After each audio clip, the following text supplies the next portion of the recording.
1863년 12월 혹한이 몰아치는 어느 추운 겨울날이었습니다. 런던 대학을 졸업한 한 젊은 선교사가 결혼한 아내와 함께 중국 땅에 도착했습니다. 임신 중인 아내는 이국 생활에서 오는 충격에다 중국의 기후가 맞지 않아서 심한 고생을 했습니다. 그러나 그는 아내를 위해 더 좋은 기후를 찾아 중국의 남부 한구로 내려갔습니다. 하지만 그는 그곳에서 아내의 임종도 지켜보지 못한 채 그녀를 하늘나라로 보내야 했습니다. 그 슬픔이 얼마나 컸겠습니까? 그는 자기 부부를 파송한 영국 런던 선교회에 이런 내용의 편지를 보냈습니다. 제가 영국을 떠나 여기서 처음 쓰는 편지가 이런 슬픈 소식이 될 줄은 몰랐습니다. 내 사랑하는 아내 캐롤라인이 지난달 3월 24일에 세상을 떠나고 말았습니다. 그로 인해 저는 완전히 힘을 잃고 말았습니다. 더 이상 글을 써내려가지 못하겠습니다. 하나하나 쓰다 보니 복받쳐 오르는 슬픔을 참을 길이 없습니다. 이전보다 더 귀한 선교사역을 위해 노력하겠지만 현재는 다시 일어날 수 없는 깊은 절망 속에 빠져들었습니다. 여러분, 이 편지를 보낸 사람이 누구인지 아십니까? 바로 이 영국의 로버트 토마스 선교사입니다. 모든 것을 포기하고 중국에 와서 동양 선교의 삶 전체를 바치려고 했던 그도 선교도 시작하기 전에 아내를 잃어버렸을 때 말할 수 없는 충격을 받고 깊은 절망감에 빠졌던 것입니다. 그때 이 토마스 선교사의 나이가 24살이었는데 그 젊은 나이에 아내를 잃어버렸으니 얼마나 큰 충격을 받았겠습니까? 그러나 그는 잠시 후에 다시 선교의 열정을 재충전해서 우리 조선 땅에 복음을 전하기 위해 제너럴 셔먼호에 승선했습니다. 그 배를 타고 대동강까지 거슬러 올라왔습니다. 그런데 쇄국 정책으로 일관했던 우리나라는 제너럴 셔먼호를 포격하였고 그 배에 승선했던 토마스 선교사는 불을 피해서 무트로 걸어 나왔습니다. 그때 육지에서 기다리고 있던 군관 박충권이 칼로 그의 목을 쳤습니다. 칼에 맞아 죽으면서도 성경을 건네주던 토마스 선교사는 대동강변에서 붉은 피를 강물처럼 쏟았는데 그의 나이가 겨우 27세였습니다. 아내를 잃은 지 꼭 2년 6개월 만에 그 역시 하늘나라로 돌아갔던 것입니다. 여러분, 토마스 선교사 부부가 왜 그렇게 고난을 자초하고 순교의 피를 뿌려야 했습니까? 이유는 오직 하나, 죽어가는 영혼들을 구원하기 위해서였습니다. 지옥으로 치닫는 영혼들에게 복음을 전하고 그들을 하나님 앞으로 인도하기 위해서 그들 부부는 기꺼이 순교의 제물이 되었던 것입니다. 어떻게 생각하면 그들의 헌신이 너무나 무모하고 순교의 피도 아무런 의미가 없는 것처럼 보입니다. 그러나 그것이 아니죠. 하나님의 섭리는 얼마나 오묘한지 그 다음의 역사를 한번 들어보십시오. 토마스 선교사의 목을 쳤던 군관 박충권은 그때 엄청난 충격을 받았습니다. 도대체 성경이 무엇이기에 천하보다 귀한 생명과 바꿀 수 있단 말인가? 그는 토마스 선교사가 전해준 성경을 집에 가지고 와서 몰래 읽었습니다. 예수를 영접하게 되었습니다. 가슴이 뜨거워진 박충권은 그 성경을 조카인 이영태에게 전해주었고 이영태 역시 예수님을 영접했습니다. 그 후 이영태는 한글 성경을 번역하는 데 결정적인 공헌을 했습니다. 그런가 하면 토마스 선교사로부터 한문 성경 3권을 건네받은 최치량은 성경이 금서라고 하는 것을 알고 겁이 나서 평양의 영문주사인 박영식에게 건네주었습니다. 박영식은 그 성경을 건네받고 종의 질이 좋으니까 성경을 찢어서 방 전체를 도배했습니다.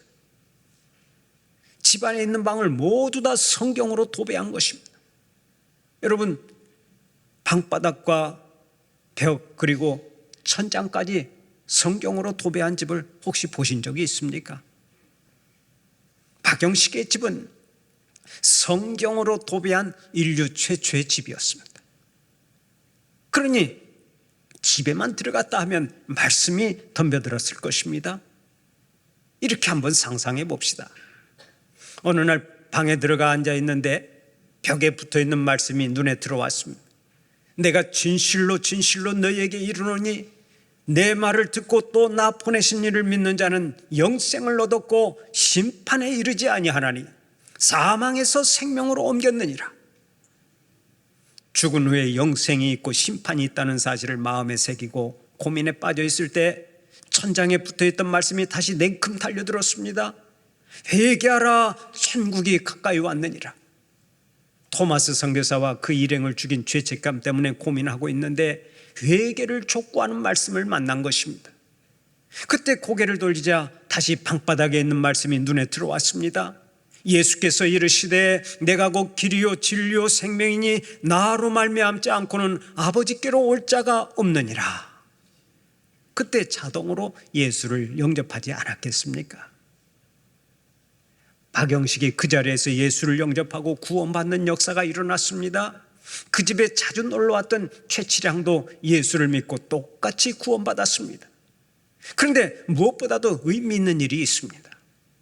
박영식이 성경으로 도배한 그 집이 평양 최초의 교회인 널다리골 교회가 된 것입니다. 그리고 그 널다리골 교회가 1907년 대부흥운동이 일어났던 장대현 교회의 전신이 되었습니다. 여러분, 얼마나 놀라운 일입니까?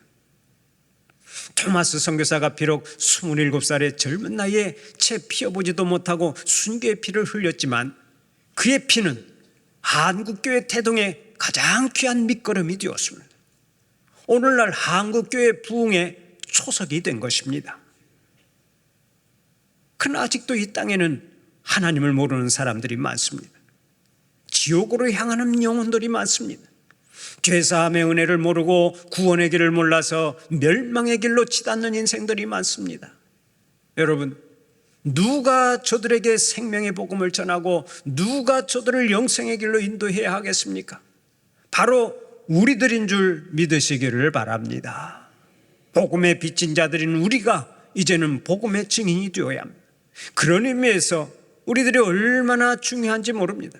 우리가 입을 꼭 다물고 있으면 세상은 소망이 없습니다. 우리가 입을 열어야만 복음이 전파됩니다. 우리가 전도자로 나서야만 이 세상이 소망을 가집니다. 한마디로 우리가 세상의 소망이라는 말씀입니다. 그래서 주님은 오늘 또 우리에게 말씀하십니다. 그러므로 너희는 가서 모든 민족을 제자로 삼아 아버지와 아들과 성령의 이름으로 세례를 베풀고 내가 너희에게 분부한 모든 것을 가르쳐 지키게 하라. 너희는 온 천하에 다니며 만민에게 복음을 전파하라. 이 사명을 잘 감당하는 여러분들이 되시기를 바랍니다. 그런 의미에서 한번 따라서 해봅시다. 내가 입을 다물면 세상은 소망이 없다. 내가 세상의 소망이다. 입을 열어 전도하자. 아멘입니까? 내가 세상의 소망인 것입니다. 내가 복음을 전하지 않으면 죽어가는 영혼들이 구원받을 수 없기 때문에 어떤 의미에서는 내가 얼마나 중요한지 몰라요. 오늘부터 여러분들의 이름을 소망이라고 생각하고 사세요. 김소망, 이소망, 박소망이라고 생각하면서 늘 전도에 힘쓰시기를 바랍니다. 그러면 전도는 구체적으로 어떻게 해야 합니까? 어떤 자세를 가지고 전도해야 합니까? 첫째로 영혼을 사랑하는 마음을 가지고 전도해야 합니다. 우리 교회 표어가 올해는 나도 한 사람 너도 한 사람 한 영혼을 주님께로라고 정했습니다. 그런데 실천사항 4가지 중에 첫 번째가 무엇입니까? 바로 영혼 사랑입니다. 여기 표가 쓰인 현수막을 한번 보십시오. 나도 한 사람 너도 한 사람 한 영혼을 주님께로 이렇게 표가 붙어 있고 그 아래 4가지 실천사항이 붙어 있는데 그 첫 번째 나오는 실천사항이 뭡니까? 바로 영혼 사랑입니다. 전도는 영혼을 사랑하는 마음에서부터 시작해야 하기 때문에 영혼 사랑을 실천사항으로 첫 번째 올려놓은 것입니다. 사람의 영혼에 대한 뜨거운 사랑이 동기가 되어 복음을 전해야지 그냥 열심만 가지고는 안 됩니다. 아무리 이론에 박식하더라도 전도 대상자에 대한 사랑이 없으면 열매 맺기가 어렵습니다. 그러므로 전도를 하기 위해서는 먼저 한 영혼 한 영혼에 대한 사랑을 가져야 합니다. 진정으로 그 영혼을 사랑하는 마음을 가지고 찾아가야 구원의 열매가 있습니다. 예수님을 보십시오. 예수님은 전도하실 때 그 어떤 영혼이라도 사랑 가득한 눈으로 바라보셨습니다. 다른 사람들이 다 손가락질해도 불쌍히 여기시고 긍휼히 여기셨습니다. 오직 사랑으로 찾아가시고 사랑으로 복음을 전하셨습니다. 요한복음 4장을 보면 예수님께서 사마리아 지역을 지나가며 전도하신 기사가 나옵니다. 그 당시 유대인들은 아무리 바빠도 사마리아 지역은 지나가지 않았습니다. 다른 민족과 피가 섞였다는 이유로 유대인들은 사마리아 사람들을 개 취급하고 상종을 하지 않았습니다. 그러나 예수님은 그 마을로 들어가셨습니다. 그곳에는 구원받아야 할 한 여인이 있었기 때문입니다. 예수님은 우물가에서 그 여인을 만났습니다. 여인은 불행한 사람이었습니다. 남편을 5번이나 바꾸고 그때도 또 다른 남자와 동거를 하고 있었습니다. 사람들은 그 여인을 멸시했습니다. 그 여인을 천대했습니다. 그녀의 곁에 가지도 않았습니다. 그녀의 삶이 얼마나 외롭고 비참했겠습니까? 그러나 예수님은 그 여인의 영혼을 불쌍히 여기셨습니다. 진심으로 사랑하셨습니다. 그래서 친히 찾아가셨던 것입니다. 우물가의 여인은 우연히 예수님을 만났다고 생각할지 모르나 사실 예수님과의 만남은 이미 우리 주님의 계획 속에 있었습니다. 그녀를 만난 예수님은 그녀에게 영원히 목마르지 않을 생수인 예수님을 계시하시고 그녀에게 구원을 선포하셨습니다. 네가 영원히 목마르지 않을 생수를 마시리라. 여인은 너무나 기뻐서 물동이를 내던지고 마을로 달려가 소리쳤습니다. 여러분, 내가 메시아를 만났습니다. 내가 구원받았습니다. 여러분도 예수님께 가보십시오. 바로 이것이 사랑의 열매입니다. 여인은 복음을 듣기 전에 먼저 예수님의 사랑을 만났습니다. 예수님의 사랑의 포로가 되었습니다. 이 사랑이 구원의 열매를 거두게 된 줄 믿으시기 바랍니다. 오늘도 내가 사랑하는 마음을 가지지 못하면 지옥불에 떨어질 사람들이 많습니다. 내가 사랑하는 마음으로 다가서지 않으면 영원한 형벌에 떨어질 사람들이 많습니다. 여기에는 그 누구도 예외가 없습니다. 우리나라 최고의 재벌도 예외가 아닙니다. 장관도 예외가 아닙니다. 국회의원도 예외가 아닙니다. 대통령도 예외가 아닙니다. 성자라고 일컬음을 받는 사람도 예외가 아닙니다. 남녀노소 동양인 서양인 할 것 없이 예수님 밖에서 살면 그 누구라 할지라도 영원한 형벌에 떨어집니다. 그래서 기회만 있으면 우리가 전도하려고 하는 것입니다. 가나안 농군학교의 창설자인 김용기 장로님은 평생 기독교 정신을 가지고 살면서 우리나라의 농촌에 혁명을 가져온 인물입니다. 특히 그는 대한민국이 복받는 백성, 즉 복민이 되어야 한다고 강조하면서 자신이 직접 그 복받는 길을 모범으로 보여준 하나님의 위대한 종입니다. 그는 때를 얻든지 못 얻든지 전도에 힘썼는데요, 한 번은 이런 일이 있었습니다. 장로님이 세운 농군학교의 한 축사에 불이 났습니다. 그 축사에는 닭 500마리와 앙고라 토끼 200마리가 있었는데 축사에 설치해 놓았던 연탄 난로가 과열되면서 그만 화재가 일어난 것입니다. 그때 김 장로님의 가족과 교육생 수십 명이 잠을 자다가 내복바람으로 뛰쳐나왔는데 그야말로 생지옥이 따로 없었습니다. 불붙은 앙고라 토끼가 새빨간 폭탄이 되어서 이리 뛰고 저리 뛰니까 금방 불이 옮겨붙어서 닭들도 전부 다 불덩어리가 되었고 축사는 순식간에 불바다가 되고 말았습니다. 불길을 잡을 엄두가 나질 않았습니다. 그때 김용기 장로님이 이렇게 말했습니다. 여러분, 우리 조용히 앉아서 저 광경을 바라보며 살아있는 교육을 받읍시다. 장로님은 불구덩이 속에서 살려고 몸부림치는 닭과 토끼들을 바라보면서 이런 생각을 했습니다. 우리가 죄를 회개하지 않고 육신의 욕심만 추구하며 살다가 죽음에 직면하는 그날이 되면 우리의 영혼도 지옥 속에서 저렇게 고통을 당하겠구나, 그런 생각을 하니까 너무나도 안타까웠습니다. 한참 후에 불은 꺼지고 짐승들은 새까만 채가 되어 있었습니다. 그때 김용기 장로님이 교육생들을 이끌고 예배당 안으로 들어갔습니다. 그러자 누가 먼저랄 것도 없이 모두 다 가슴을 치며 울면서 기도하기 시작했습니다. 그런데 그 교육생 가운데 조폭 두목이 하나 있었습니다. 그 사람은 자기 손으로 길러낸 깡패만 해도 1000명이 넘고 경찰까지 폭행한 전과가 있었는데 불구덩이 속에서 고통당하는 짐승들의 모습을 보면서 이런 생각을 했습니다. 내가 회개하지 않고 이렇게 살다가는 지옥불 속에서 저렇게 고통을 당하겠구나. 그 사람이 거기서 크게 회개하고 훗날 신학교에 가서 목사님이 되었다는 일화가 있습니다. 이 세상에서 예수님을 모르고 살다가 죽으면 다 지옥불에 떨어집니다. 천국에 갈 수가 없습니다. 그 누구라도 예수님 밖에서 살면 마지막이 멸망으로 끝납니다.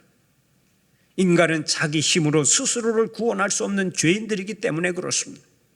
성경을 보면 죄의 삭은 사망이라고 했습니다. 우리가 죄 때문에 죽고 죄 때문에 영원히 멸망의 길로 가는 것입니다. 그런데 예수님이 우리를 구원하기 위해서 이 땅에 오셨습니다. 예수님은 우리의 죄값을 대신 치르시고 우리를 죄와 사망 가운데서 구원하신 구세주이십니다. 그래서 성경을 보면 오늘 또 이렇게 말씀합니다. 하나님이 세상을 이처럼 사랑하사 독생자를 주셨으니 이는 그를 믿는 자마다 멸망하지 않고 영생을 얻게 하려 하심이라. 예수님을 믿는 자마다 멸망하지 않고 영생을 얻게 된다는 말씀입니다. 얼마나 감사한 일입니까?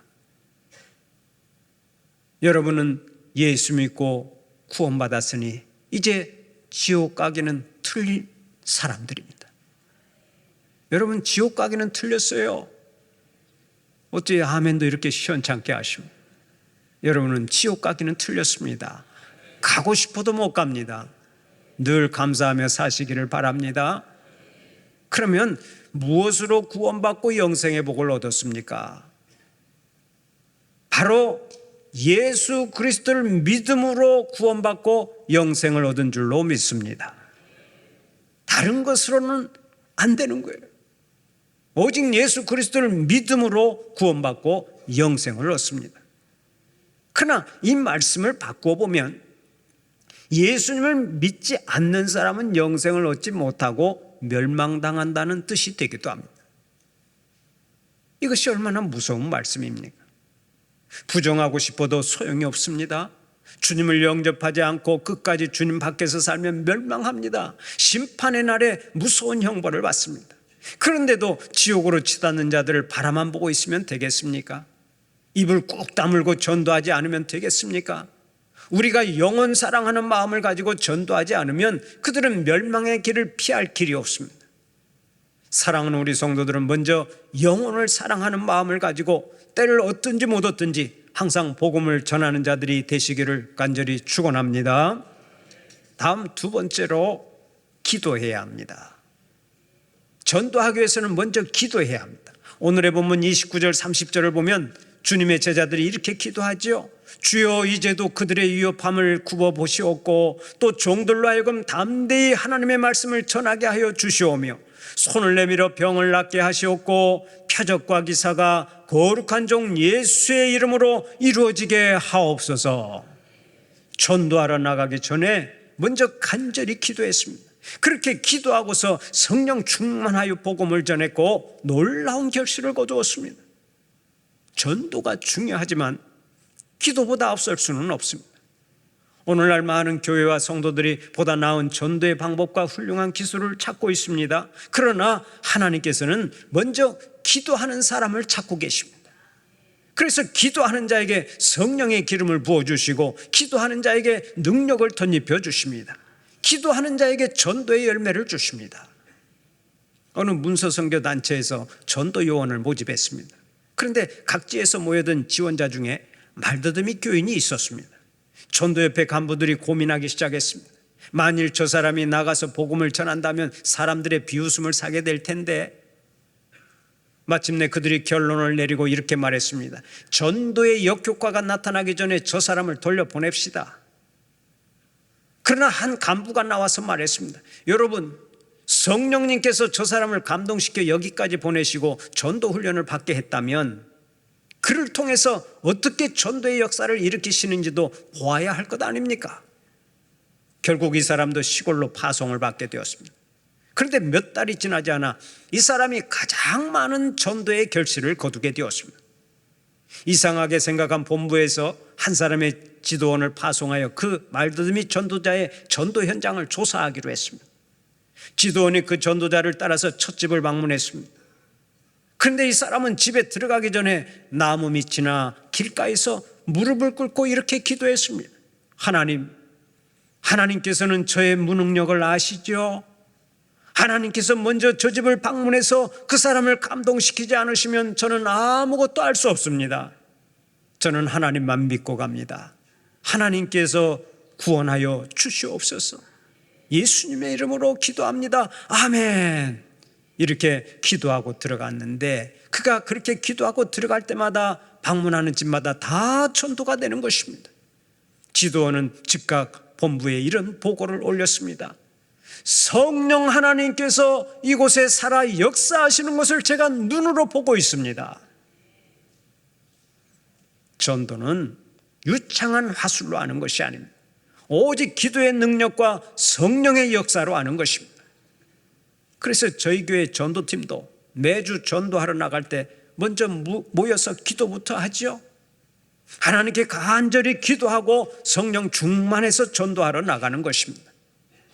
사랑하는 우리 성도들은 전도 대상자를 정해놓은 다음에 먼저 그 사람의 이름을 부르면서 기도하시기 바랍니다. 기도하면 하나님의 때에 반드시 그 영혼을 구원해 주십니다. 저도 한 영혼을 전도하기 위해서 10년, 20년을 넘게 기도한 적이 있습니다. 그런데 하나님의 때가 되니까 불신자가 전부 다 하나님께 돌아왔고 어떤 사람은 목회자가 되기까지 했습니다. 사랑하는 우리 성도들은 영혼 구원을 위해서 먼저 엎드려 기도하는 자들이 되시고 하나님의 때에 꼭 전도의 열매를 거두시기를 축원합니다.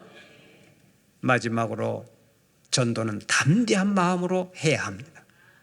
많은 성도들이 복음을 전하는 일에 주저함을 보이는 이유는 자신의 생활이 온전하지 못하다는 자책감 때문입니다. 아이고, 나 같은 것이 무슨 전도를 하나, 그런 생각을 가진 사람들이 많아요. 실제로 우리 성도들 가운데 이런 말을 하는 분이 있습니다. 목사님, 제가 전도하러 나가면 사람들이 오히려 도망갑니다. 야, 네가 교회를 나가냐?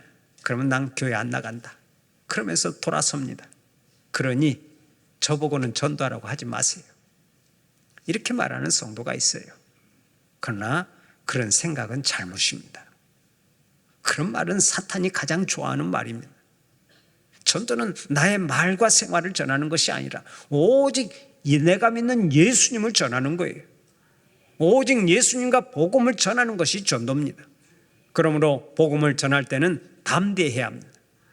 불신자의 반응이 무서워서 멈칫거리면 안 됩니다. 어떤 사람이 구원받기 위해서 준비된 영혼인지 우리는 알 수가 없잖아요. 그러니까 우리는 담대하게 전하기만 하면 되는 것이란 말입니다. 하나님의 말씀을 담대하게 전해서 전도의 열매를 꼭 거두는 여러분들이 되시기를 바랍니다. 어떤 도둑이 남의 집 담을 넘으려고 담 위에 막 다리를 걸쳤습니다. 그런데 공교롭게도 주인이 마당에 나왔다가 그 광경을 보고 소리를 질렀습니다. 도둑이야! 하고 소리를 질렀어요. 그때 그 강군 도둑이 말이에요, 눈 하나 깜짝하지 않고 이렇게 말하더랍니다. 야, 이 사람아, 안 넘어가면 될 것 아니야. 왜 그렇게 소리를 지르고 야단이야? 안 넘어가면 되지. 잘 있어. 그리고는 유유히 사라지더라는 거예요. 여러분, 남의 물건을 훔치는 도둑도 이렇게 담대한데 복음을 전하는 우리가 왜 위축되어야 합니까? 우리는 생명의 복음을 전하는 자들입니다. 긍지를 가지고 담대하게 전하시기 바랍니다. 그리고 전도의 결과는 하나님께서 결정하십니다. 열매를 거두고 못 거두고는 나의 책임이 아닙니다. 나는 오직 복음 전하는 일에만 최선을 다하면 됩니다. 그런 의미에서 전도는 내가 하는 것이 아닙니다. 나 자신을 성령님께 내어드리면 성령님께서 나를 통해서 전도하시는 것입니다. 사도 바울이 이 비밀을 알았기 때문에 빌립보서 4장 13절에서 이렇게 고백하고 있습니다. 내게 능력 주시는 자 안에서 내가 모든 것을 할 수 있느니라. 내게 능력 주시는 자 안에서 내가 모든 것을 할 수 있느니라. 전도까지도 성령님의 능력으로 하는 줄 믿으시기 바랍니다. 그렇다면 전도가 불가능한 대상은 사실 아무도 없습니다. 여러분 자신을 한번 생각해 보세요. 그러면 쉽게 이해가 될 것입니다. 여러분도 예수 믿기 전에 고집이 있었고 교만도 있었고 아집도 있었고 가치관도 있었고 나름대로의 철학도 있지 않았습니까? 그런데 지금 예수 믿고 사는 것을 한번 생각해 보세요. 그렇다면 내가 예수 믿는 것처럼 다른 사람도 얼마든지 예수를 믿을 수 있는 것입니다. 사도 바울처럼 예수 믿는 사람들을 때려 죽이려고 했던 사람도 예수님의 제자가 되었다면 불가능한 사람은 없습니다. 다 하나님의 자녀가 될 수 있습니다. 그러므로 겁부터 낼 것이 아니라 담대하게 전도를 해야 합니다. 핍박이 와도 전도하고 겁을 주어도 전도하고 믿음을 가지고 담대하게 전도해야 합니다. 제가 전도하러 나갔을 때 제 등 뒤에 소금을 뿌린 사람도 있습니다. 그런데요, 그 소금 맞아 가면서 그 사람은 뭐 재수 없다고 뿌렸겠지요. 그런데 전도하러 가면서 소금도 좀 맞아보고 그러니까 아주 뭐 너무나 기분도 좋고 또 감사하더라고요. 내가 하나님의 말씀을 전하면서 언제 이렇게 핍박도 받고 또 욕도 얻어먹고 그럴 건가 생각을 하면 그것도 또 감사하더라고요. 그런 사람이 언제 어떻게 변할지 모릅니다. 언제 예수 믿고 하나님 앞에서 회개할지 모르는 거예요. 사랑하는 우리 성도들은 때를 얻든지 못 얻든지 항상 하나님의 말씀을 전파하라고 하는 그 말씀을 기억하면서 오늘 최선을 다해 전도에 힘쓰고 또 전도의 열매를 풍성히 거두는 하나님의 종들이 되시기를 바랍니다. 금년 우리 교회에 한영혼 초청주일을 5월 19일 주일로 정했습니다. 두 사람도 말고 오직 한 영혼을 목표로 하고 계속 기도하면서 꼭 전도의 열매를 거두시기를 축원합니다. 최근 우리나라의 출산율이 0.7명으로 나와 있습니다. 이 수치는 세계 237개국 중에 맨 꼴찌입니다. 두 사람이 만나서 결혼을 했는데 한 가정에서 0.7명을 낳는다면 우리나라의 미래가 어떻게 되겠습니까? 통계청에 따르면 우리나라의 청년 인구가 2050년에는 현재의 절반 수준으로 떨어지고 전체 인구에서 차지하는 비중도 11%로 크게 낮아질 것으로 나타났습니다. 이러니 대한민국의 미래는 어두울 수밖에 없는 것입니다. 그래도 우리 교회 교우들은 자녀를 많이 낳는 편입니다. 전도 못하면 자녀라도 많이 낳으시오 하고 강조했더니 둘씩 셋씩 낳는 가정이 꽤 많습니다. 전도 못해도 자녀를 낳으면 그 자녀가 자동으로 예수 믿게 되니까 자녀라도 많이 낳으시오 했더니 그렇게 순종을 잘하더라고요. 어쨌든 자녀가 없으면 대한민국의 미래가 어두운 것처럼 교회가 전도하지 않으면 우리 한국교회의 미래도 희망이 없는 것입니다. 이번 기회에 영혼을 사랑하는 마음과 기도와 담대함을 준비해서 전도에 힘을 쓰고 하나님의 나라를 크게 확장시켜 나가는 믿음의 주역들이 되시기를 간절히 축원합니다.